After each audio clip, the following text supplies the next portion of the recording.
alegría nuevamente verles o vernos. Ustedes me ven bien y yo por la imaginación. Ahí los veo sentaditos, con su Biblia en la mano. Algunos tienen una tacita de café a la par, pero está bien. Al fin y al cabo están en su casa, están solos y la ocasión se permite. Hay que oír bien, hijo, sí, la palabra de Dios y estar atento a lo que leemos para que esto produzca la bendición que el Señor desea. Oramos como hacemos todas las veces al iniciar una labor como esta. Amado Señor que estás en el cielo, tus hijos nuevamente te alaban. Nos reunimos nuevamente, Señor, para qué quieres decirnos tú, por lo que necesitamos un corazón pero muy sensible a estas palabras para grabarlas y que hagan esa obra grande en toda la vida nuestra en esta tierra. Gracias porque sabemos que tu amor siempre está pendiente por cada uno y porque en ese bendito amor es que nosotros también sentimos alegría de regocijarnos. Así que nuestro Dios, en esta hora de ver tu palabra, nos interesa grandemente que tu dirección sea elemental para obtener muchas bendiciones en un poco tiempo. Oh Dios, ayuda a todos los hermanos que en las diferentes ciudades del mundo están ya listos para que desarrollemos nosotros este mensaje. Señor, te lo imploramos por los méritos preciosos de tu Hijo amado, nuestro bendito Señor Jesucristo. Amén. Bueno, ahora leemos la palabra del Señor, como lo hacemos siempre. Estamos estudiando la venida de nuestro Señor Jesucristo por su iglesia. Dios cumplirá el propósito de llevarse de la tierra a sus hijos. Eso tiene que darse tarde o temprano, como dice su palabra. No hay ninguna duda de esto, que un día el Señor nos va a llevar para que habitemos para siempre, dice la palabra, con Él. Iniciamos la lectura en Primera Tesalonicenses capítulo 4, versículo 14 al 17. Nuestra primera lectura está en la carta a Tesalonicenses, en la número 1, en el capítulo 4, versículo 14 a 17. Y el Señor, por el apóstol Pablo, nos dice: porque si creemos que Jesús murió y resucitó, así también traerá Dios con Jesús a los que durmieron en Él. Hay que entender estas dos cosas, hermanos, que Jesús murió y resucitó. En el tiempo de Juan el apóstol, cuando él escribió las cartas, había un grupo de hombres que se le llamaban los docetistas. Pero así resumiendo lo que ellos enseñaban, es que decían que Jesús solo había venido en espíritu y no en carne, y que por eso no puede, dice la Biblia, decirse eso. Los que niegan que Jesús ha venido en carne, dice, son los que tienen el espíritu del anticristo. Los gentiles debemos de creer que Jesús murió y que también resucitó.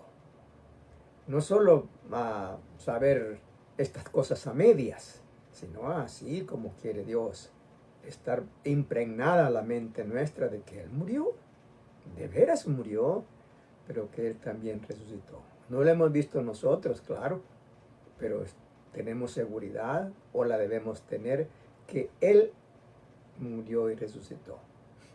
Dice el versículo 15 de la primera Tesalonicense: por lo cual os decimos esto en palabra del Señor, que nosotros que vivimos, que habremos quedado hasta la venida del Señor. Oiga estas palabras del apóstol. Está diciéndonos Él que va a quedar hasta la venida del Señor. Pablo murió como por el año 62 después del nacimiento de Jesucristo. Y entonces nosotros nos preguntamos, bueno, ¿y cómo es eso que Pablo dijo que iba a venir y él no lo vio? No, está en contrariedad la palabra, hermanos. Pablo creía, como un creyente fiel, que Jesús podía venir en esos días. Y si venía en esos días, bien, él iba a ser transformado. No lo vino, no fue que el Espíritu Santo indujo mal, que él creyó mal, sino que pienso por otro lado que la alegría que él tenía y la alegría que los apóstoles tenían por que Cristo los llevara a las nubes, eso motivaba mucho su vida y hacía pensar en los planes de ellos que quizás muy pronto estarían en las nubes. Ya les dije, ya pasaron casi 1000 años, eso no se ha dado, pero ¿qué se dará? Sí, hermano, eso se dará. Que nosotros que vivimos que habremos quedado hasta la venida del Señor, no precederemos a los que durmieron. Porque el Señor mismo con voz de mando, con voz de arcángel y con trompeta de Dios descenderá del cielo, y los muertos en Cristo resucitarán primero. Luego nosotros los que vivimos, los que hayamos quedado, aquí dice la otra parte, ¿ve? Los que hayamos quedado seremos arrebatados juntamente con ellos en las nubes para recibir al Señor en el aire, y así estaremos siempre con el Señor. Desde luego que estamos pensando que Dios quería dar este conocimiento a Pablo para que trasladara a nosotros, y que independientemente del día que sucediera, no habría diferencias en ese hecho o en ese momento, sino que sería así como Pablo murió, así como otros habían muerto, el evento es con las mismas características de la palabra de Dios. Dios prometió venir a los gentiles y eso no puede quedar en vano. Dijo el Señor, el cielo y la tierra pasarán, pero mis palabras no pasarán. Jesús prometió venir a la tierra por los gentiles y ese acontecimiento se dará, hermanos. Ya decía la vez pasada, si tarda 1000 años de aquí, de este momento hasta entonces, no es problema para el Señor, Él siempre vendrá. Primera de Corintios 16:22 dice, el que no amare al Señor Jesucristo sea anatema. El Señor viene, aunque algunos no le amen, por supuesto, Él vendrá. En Hebreos 10:37 nos dice, porque aún un poquito, este es el actor Pablo, porque aún un poquito, y el que ha de venir vendrá y no tardará. ¿Cuánto es ese poquito? Ya decía también que la palabra enseña que 1000 días para el Señor son como uno. Y un día para el Señor, Él puede hacerlos como 1000 años. Por eso no podemos nosotros entrar en competencias con estas verdades, porque Dios sabe cómo lleva todas sus cositas. Bueno, sigamos viendo un poco de ese momento. Para ese día, que puedo decir es indescriptible, hermanos, francamente no hay un nombre tan apropiado para ese día. El día cuando Jesús venga a levantar a sus hijos gentiles y también a sus hijos judíos que formaron parte de la iglesia de nuestro Dios. Para ese día es que nos dio especialmente la bendición del Espíritu Santo. El Espíritu Santo se convierte en el creyente un guiador poderoso, un ordenador de ideas y una cantidad enorme de bendiciones. Pero que Dios lo dejó especialmente para el día del Señor. Efesios 4:30 nos dice, y no contristéis o no pongáis triste al Espíritu Santo de Dios, con el cual fuiste sellados para el día de la redención. Hemos estudiado que el Espíritu Santo llega al corazón cuando recibimos a Cristo Jesús. como dice Efesios 1:13, y habiendo creído en Él, fuiste sellados con el Espíritu Santo de la promesa. Día, hermanos, día del regreso de Jesús, que todos los cristianos debemos de estar ansiosos porque llegue. He oído algunos comentarios de hermanos que dicen, no, mejor que no venga. Yo no sé por qué es que no quieren que el Señor venga. Pero sí debe ser interesante que cada uno de nosotros, como hijos de Dios, tengamos ese vehemente deseo de que Él venga pronto por nosotros. Como decía, quizás Pablo eso le inspiraba y él quería que pronto viniese ese día cuando Jesús va a llevarnos a los que creemos a la presencia de Él en las nubes.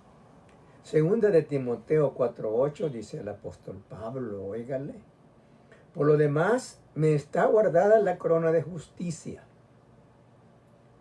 la cual me dará el Señor juez justo en aquel día, en el día del tribunal, por supuesto, no en el día de la resurrección, en aquel día, y no solo a mí, pero se la va a dar por esto, dice la Biblia, sino también a todos los que aman su venida. Debemos nosotros, como hijos de Dios, estar amando esa palabra bendita que nos lleva a esperar aquí en la tierra a nuestro amado Salvador. No es cosa pesada, no debe ser cosa ignorada, no debe ser cosa preocupante, sino que cosa de bendición, cosa de mucha alegría, saber que un día Jesús viene por nosotros a esta tierra.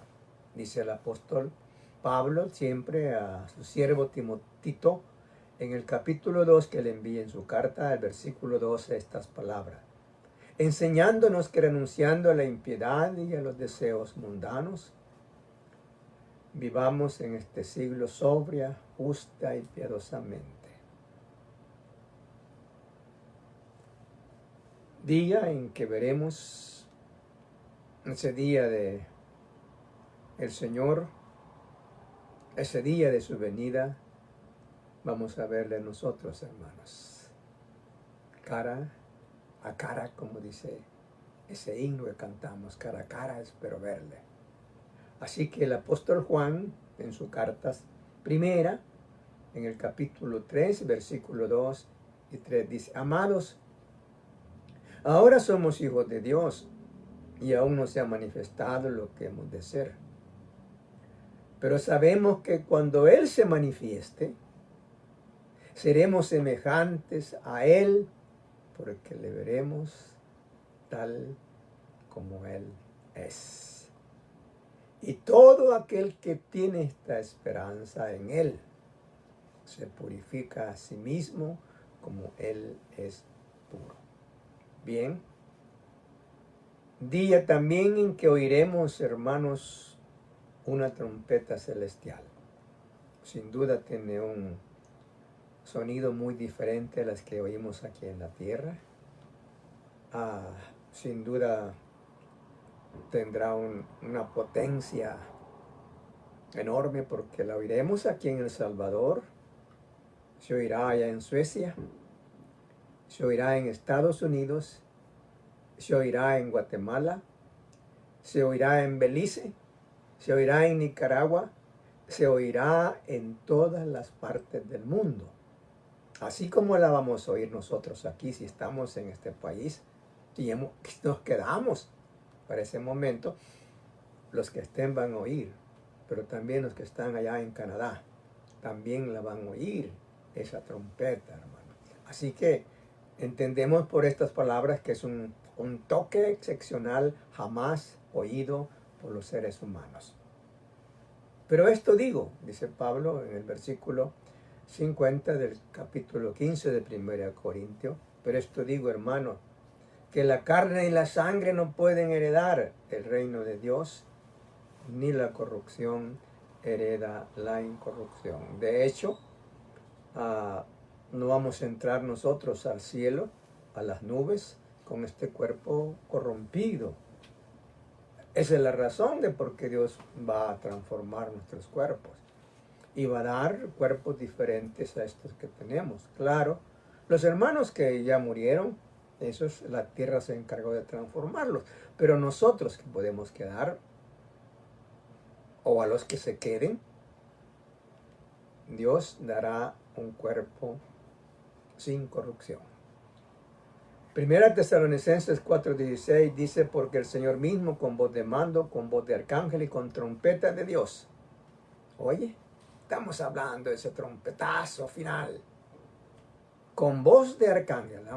¿Hemos oído alguna vez hablar los arcángeles? Bueno, yo no, hermanos.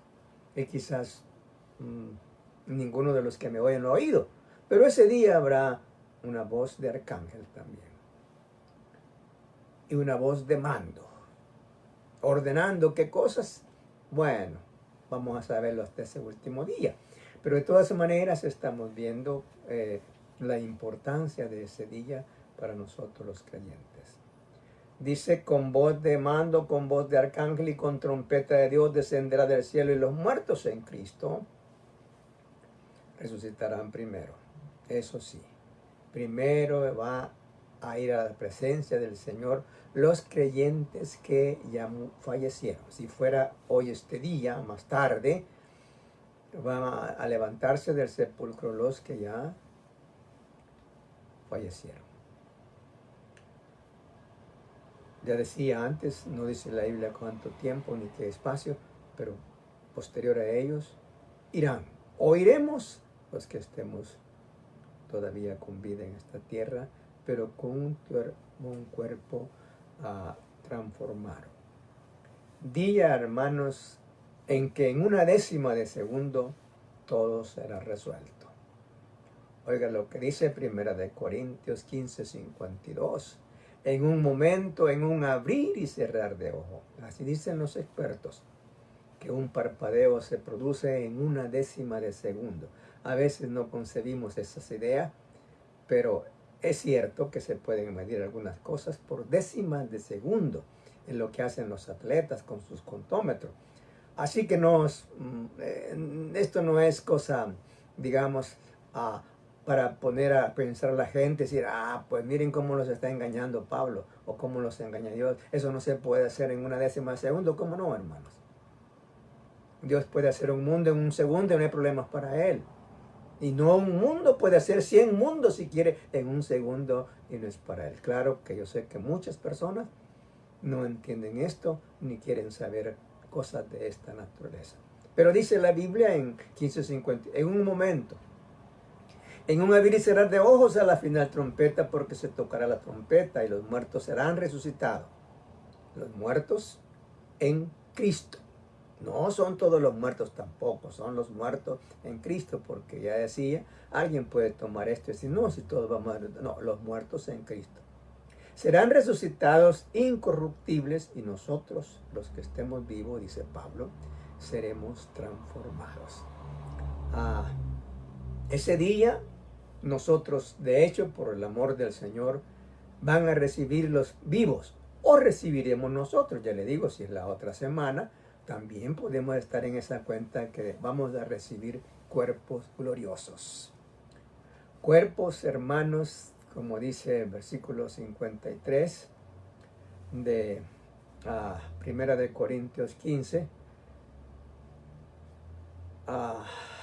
porque es necesario que esto corruptible, este cuerpo que se corrompe, este cuerpo que en 24 horas está hediondo, hermanos.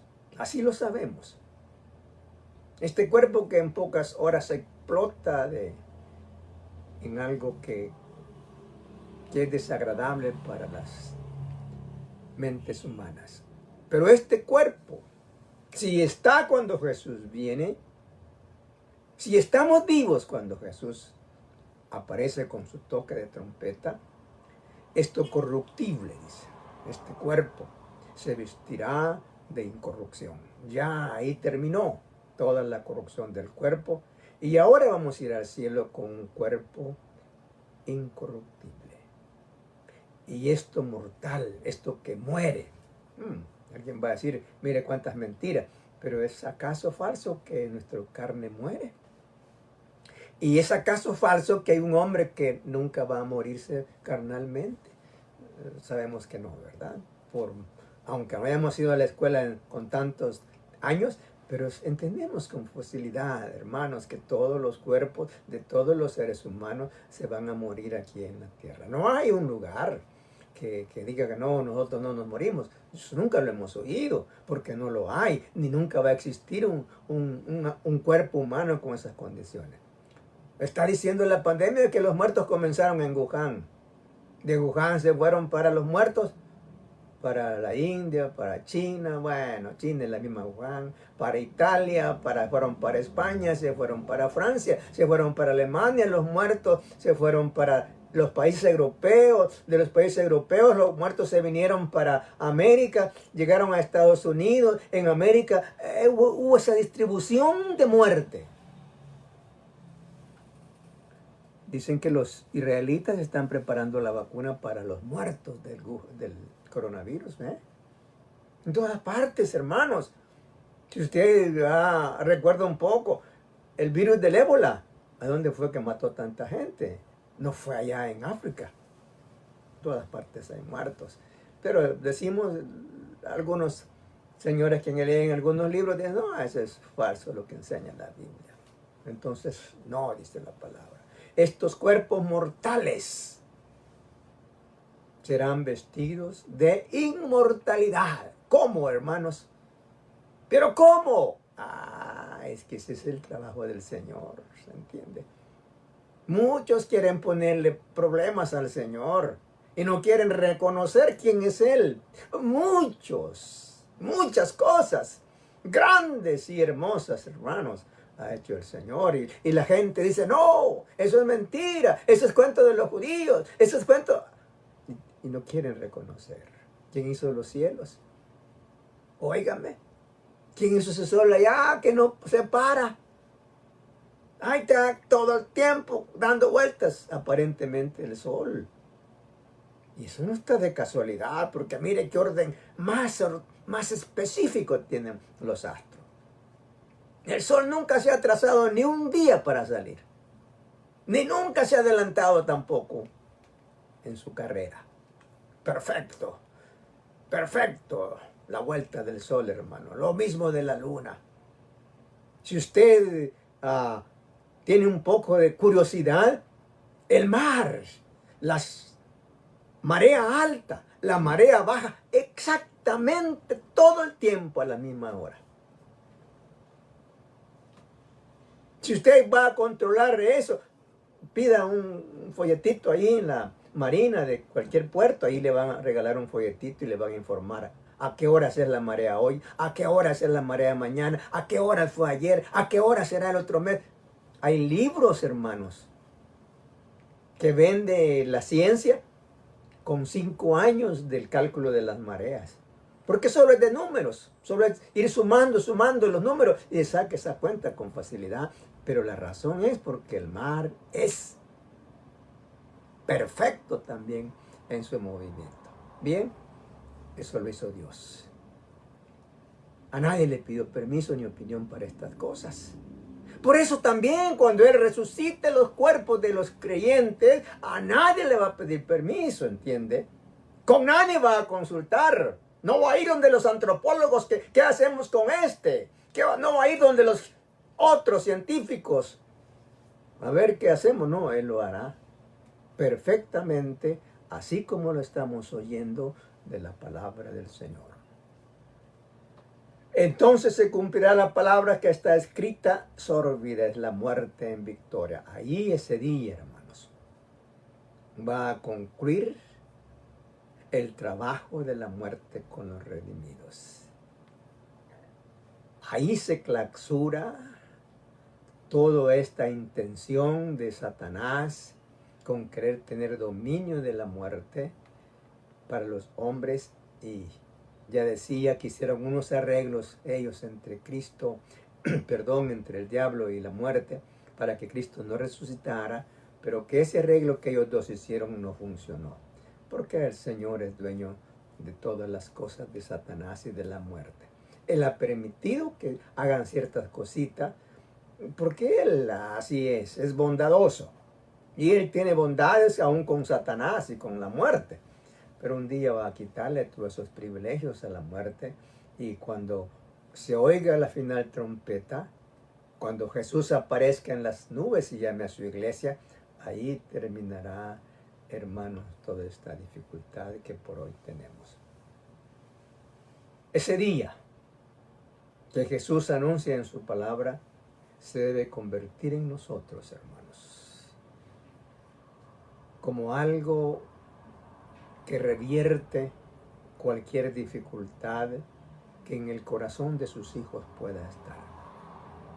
Eso que la Biblia dice por los hijos del Señor debe de animarnos a tener una vida muy cercana a Él.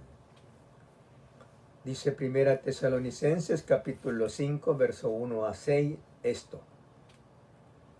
Pero acerca de los tiempos y de las ocasiones, no tenéis necesidad, hermanos, de que yo os escriba, porque vosotros sabéis perfectamente que el día del Señor vendrá, así como ladrón en la noche. No para la iglesia. Para la iglesia no viene como ladrón, porque ya sabemos que va a venir. Es para los incrédulos que Él viene, sobre todo sin ninguna advertencia, porque más adelante aclara esto el Señor. Que cuando digan paz y seguridad, entonces vendrá sobre ellos destrucción repentina, como los dolores a la mujer encinta, y no escaparán. ¿Sabe usted, hermanos, que somos poquitos de veras los que estamos esperando al Señor? Muy pocos. Los demás están pensando en otras cosas. Algunos están pensando en irse a pasear a la luna o vivir allá.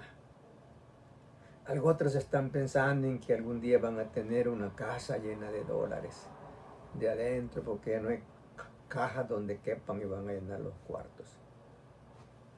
Pero dice la Biblia en versículo 4, mas vosotros, hermanos, no estáis en tinieblas, oye, para que aquel día os sorprenda como ladrón. Él va a venir como ladrón, que viene rápido, pero no es así para la iglesia.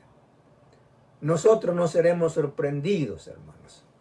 Y de ahí esta importancia que siempre hablamos, de estar buscando en la palabra del Señor, de estar pendientes de esa enseñanza, para que no estemos a cero en la mente de estos acontecimientos. Aquel día no debe sorprendernos a ningún creyente. Como decía varias veces ya, yo no quiero que el Señor venga, porque no, eso no debe suceder en el corazón de los creyentes. Que no queremos que Cristo venga, debemos de anhelar que el Señor venga, porque ese día será un día glorioso.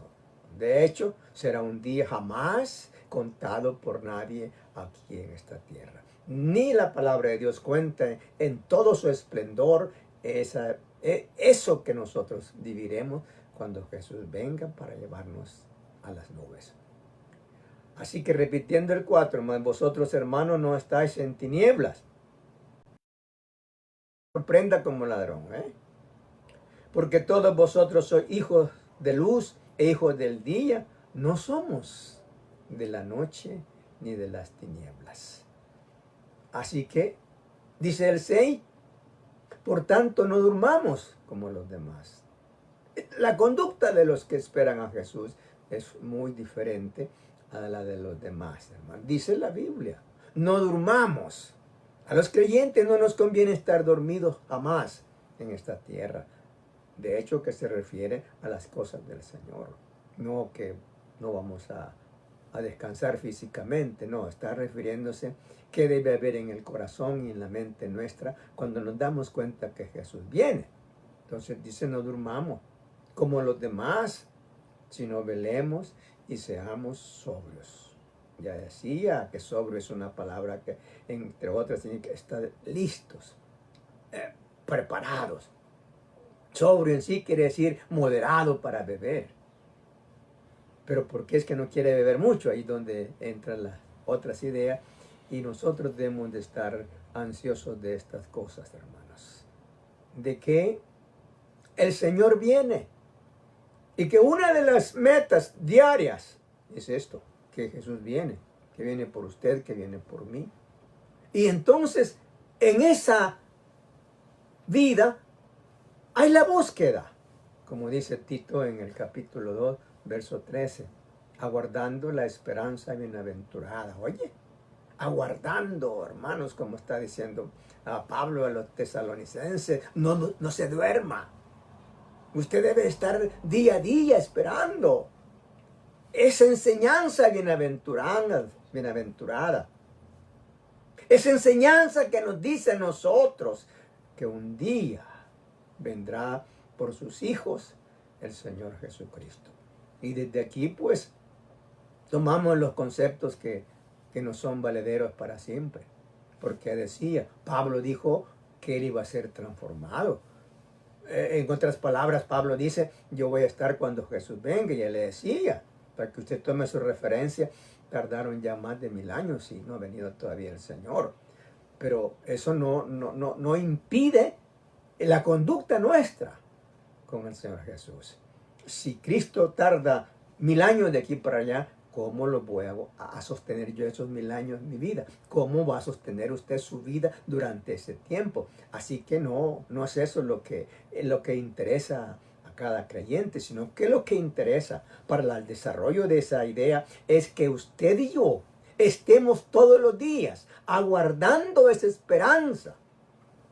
Cuando amanezca, hermanos, cuando viajemos, cuando desayunemos, cuando almorcemos, cuando cenemos, cuando descansamos, esa esperanza debe de revivir en condiciones altas en nuestro corazón.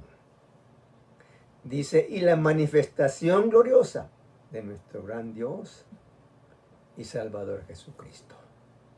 Eso no debe pasar a ningún creyente. Eso debe de ser motivo de alegría, motivo de preocupación, que el Señor viene y que por eso a mí me va a ayudar a estar entretenido en las cosas que el Señor viene. Así que, qué interesante es que venga hoy Jesús. Usted debe de preocuparse. Y si no viene dentro de 15 años y usted en esos muere o yo muero, todos los días pensando en que habrá un día glorioso para sus hijos. Como también hemos estudiado, la venida del Señor Jesús es el primer evento mundial que habrá en esta tierra. Muchos pueblos van a estar pensando en la seguridad. Usted sabe tanto motivo de guerra que hay ahora en el mundo, en los países grandes. Y ellos están pensando en eso. Pero tal vez piensan en que hay que tener la paz para vivir mejor. Porque de vez en cuando se oyen esas voces. Hay que vivir en paz. Las potencias grandes van a ponerse en paz, quizás un día. Y entonces pensarán que están seguros ya. Ya oímos que Pablo dice a los hermanos de Tesalonicenses, cuando digan paz, paz y seguridad, entonces Él vendrá. ¿Qué sucederá en este mundo, hermanos? El día que Jesús venga. ¿Qué va a pasar con todos los medios de transporte? Sean terrestres, marítimos o aéreos. ¿Qué sucederá si su motorista es cristiano y es llevado a las nubes? ¿Qué va a pasar? Yo creo que usted se lo imagina. ¿Qué sucederá con un barco en alta mar? De esos cruceros, de esos que hacen excursiones mundiales, cuando su piloto y su copiloto sean llevados a las nubes. ¿Qué sucederá en el mundo entero cuando esas empresas que producen energía, esas empresas que elaboran productos peligrosos, como decir detergentes, venenos, y los encargados de esas máquinas son llevados a los cielos. ¿Qué va a ocurrir? Con los carros chocando por todos lados en todas las ciudades. ¿Qué ocurrirá con eso? ¿Qué ocurrirá cuando los carros sin motorista estén circulando por las diferentes carreteras? Hermanos, ¿qué va a suceder en los cementerios el día que Jesús venga y ahí se encuentren algunas personas?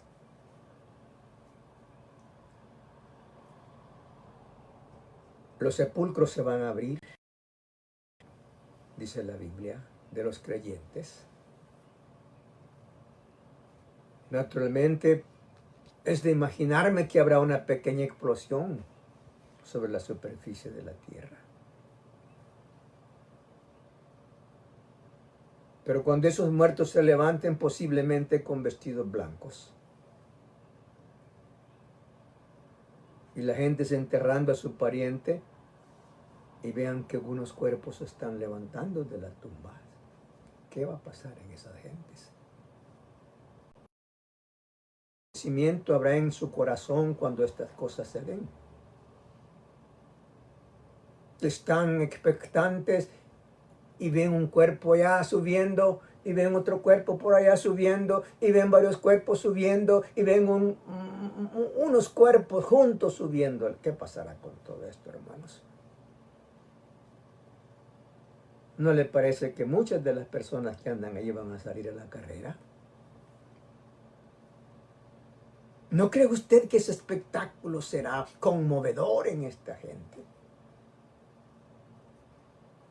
Conozco aquí en El Salvador varios cementerios que están a la orilla de las carreteras principales. Se conoce, por ejemplo, el cementerio de San Miguel, que está a la orilla de la Roosevelt, un paso de la Panamericana. El cementerio de la Ciudad del Triunfo está a la orilla en la carretera Panamericana. El cementerio de la Unión está a la orilla de la carretera Panamericana. El cementerio de Usulután está a la orilla de la carretera de la Litoral. Y en su mayoría, aquí en El Salvador, al menos, hermano, los cementerios están a la orilla de las calles. De esas calles que son muy circuladas por los automotores. Pero ¿qué va a suceder con estas gentes que salen gritando de los cementerios a esas calles principales? ¿Cuál será su angustia? Porque han visto cuerpos que se van al cielo. Y los carros sin motorista. Y los carros allá, hermanos, enloquecidos en el camino, porque el arrebatamiento de sus conductores ya se dio. ¿Qué pasaría con estas cosas? ¿Qué habrá en los hogares? En muchos hogares de todas las partes del mundo, hermanos. Allí se estaba sirviendo el desayuno y de repente uno de los miembros desapareció porque era cristiano. ¿Qué va a pasar cuando la abuelita sea quitada en medio del comedor? Porque Jesús vino por ella. ¿Qué hará la demás gente? ¿Qué sucederá a la nieta cuando vea estas cosas? ¿Qué sucederá a la abuela si su nieta es quitada de sus ojos y es llevada para arriba? ¿Qué va a suceder con esta gente? ¿Qué va a suceder si es en la noche, que el esposo está con su esposa en la cama y de repente ella no está? Y si era celoso, hermanos, este hombre, ¿qué va a pasar con sus celos? Viendo que la gente, que su esposa no está en la cama. ¿Qué hará? Y probablemente salga a la orilla de su casa. Estamos hablando que es de noche, pero puede ser en el día también. Pero ¿qué sucederá cuando la gente que viene en la calle también viene gritando? Cuando esa gente viene exaltando sus ánimos para decir, ¿qué pasó con mi hermana? ¿Qué pasó con mi hijo? ¿Qué pasó con fulano? Porque acaban de estar conmigo aquí y ya no están. ¿Qué va a suceder con todas estas cosas, hermanos? Para los que no han creído en el Señor. Qué cosa más, en verdad, sin muchas palabras para describir, porque no se entiende toda esa conmoción, todas esas diferentes conductas que aparecerán en la hora en que Jesús levante a su iglesia para los cielos. Y como podemos decir en palabras sencillas, un desastre completo aquí en la tierra. Porque habrán gritos de toda naturaleza humana. Hombres llorando. Hombres gritando. Hombres hablando cosas. Pero también mujeres. Desesperadas por uno y por otro motivo. Pero, ¿qué pasará con esto? La pérdida es total, porque Jesús se llevó a los suyos y nunca más volverá a esta tierra a levantar otra persona. ¿Cómo quedará el mundo después de esta tragedia, hermanos? Pero ahora, para finalizar, ¿cómo quedará usted si no ha recibido a Cristo también? ¿Qué va a pasar con usted que en su vida nunca quiso darle el corazón a Jesús? Es indecible todo esto que pueda suceder. Así que por eso, hermanos, como dice el apóstol Pablo a Tito, aguardando todos los días la esperanza bienaventurada y la manifestación gloriosa de nuestro gran Dios y Salvador Jesucristo. Amemos todos al menos la venida del Señor Jesucristo. Que haya en nuestros corazones esa intención grande y profunda de amarle a Él, porque viene, porque nos ha dicho que vendrá, y como dice Pablo a los Hebreos, un poquito tardará y vendrá. Hay que morir, hermanos, hay que morir con esa convicción de que Jesús viene por nosotros. Hay que acostarnos cada noche con esa verdad suprema. Jesús viene por mí. Pero partiendo de que viene por mí, porque yo un día también le recibí. Porque mi concepto de Cristo en mi corazón es grande, valioso y verdadero. Porque yo creí, así como enseña la palabra. Hermanos, hablábamos ayer de los apóstatas. Gentes que nunca se arrepintieron. Y el problema de esta gente es que algunos de los verdaderos ponen los ojos en ellos. De los hermanos que en verdad están convencidos que hay que recibir a Cristo, que hay que vivir por Él, ellos son arrastrados por estas cosas. Pero la Biblia dice que esa gente es condenada. Y usted conmigo no vamos a recibir consejos de condenados.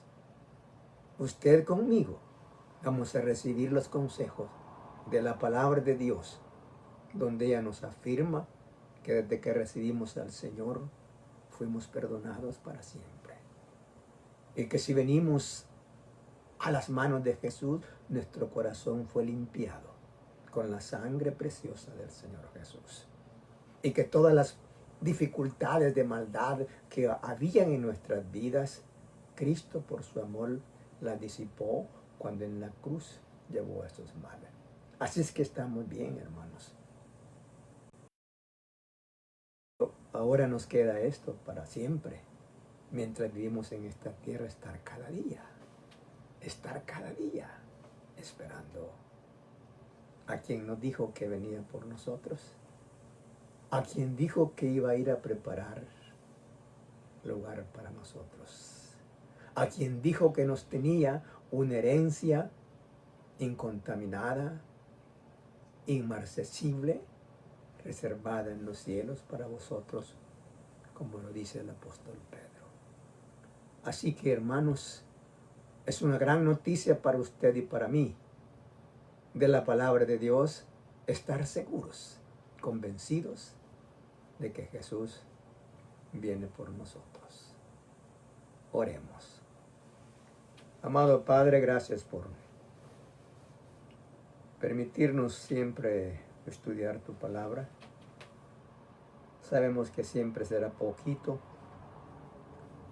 porque esto merece en verdad que estudiemos ella mucho más tiempo. Padre, el trabajo, las preocupaciones, las enfermedades, nos quitan el tiempo para leer tu palabra. Por eso te pedimos que tengas misericordia de tus hijos y que cada vez que estudiamos a ella nos acompañe. Porque sobre todas las cosas entendemos qué importante es estudiar tu palabra. Cada día despierta en nosotros el interés por ella y por creer sobre todo lo que ella nos enseña. Permite que cada uno de tus hijos seamos dados al tiempo para estudiarla y para regocijarnos en tantas cosas preciosas, pero sobre todo en ese hecho trascendente para tus hijos que vienes un día por nosotros. Seguramente en algunos lugares será de noche, en el otro será el amanecer, en el otro será el atardecer, en el otro será a pleno día, pero eso no tiene ninguna cosa que desmejore ese momento de tu venida. Así que agradecemos, Señor, por estar esperando cada día en ti. Bendice en todos los ámbitos de este planeta, ahí donde se encuentran tus hijos, pues llévales consuelo. Pues llévales, Señor, poder. Pues llévales también esperanza. Bendito Dios, por tu precioso Hijo te lo suplicamos.